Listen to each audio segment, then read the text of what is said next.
Tôi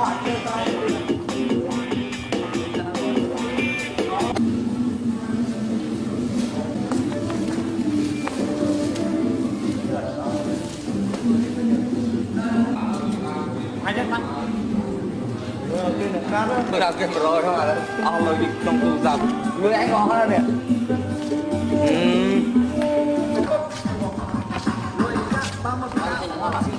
Bông ra trên rồi.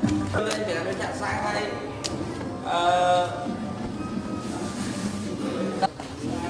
Tiếng là bé.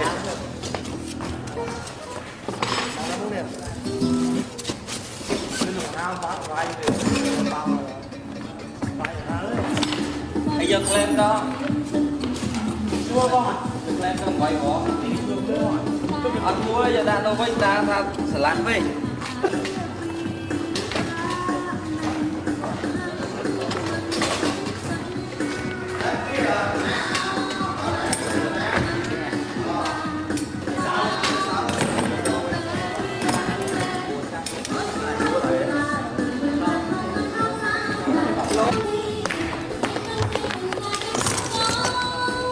Thưa cá phong phải có vịt đào có vịt dao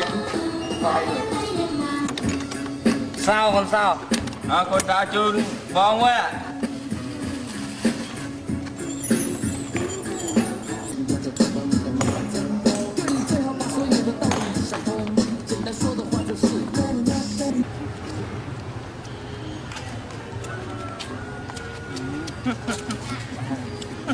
thôi rồi mình chơi bỏ ấy đó.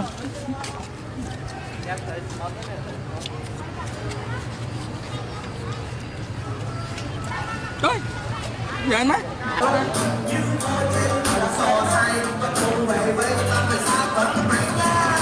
Bọn nào này hay cái lại không của cái chữa đó.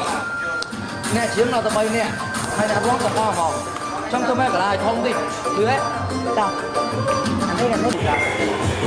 Chọc lắm. Bữa đạn này cáo này bánh phá cho lại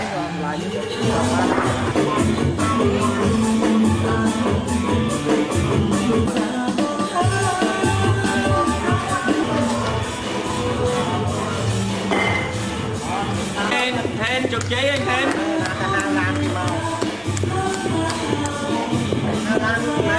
là nào mua mua dư nhầm méo mà nhầm quay chụp giấy dư đây trong tay tao thôi nhỉ tao mong hết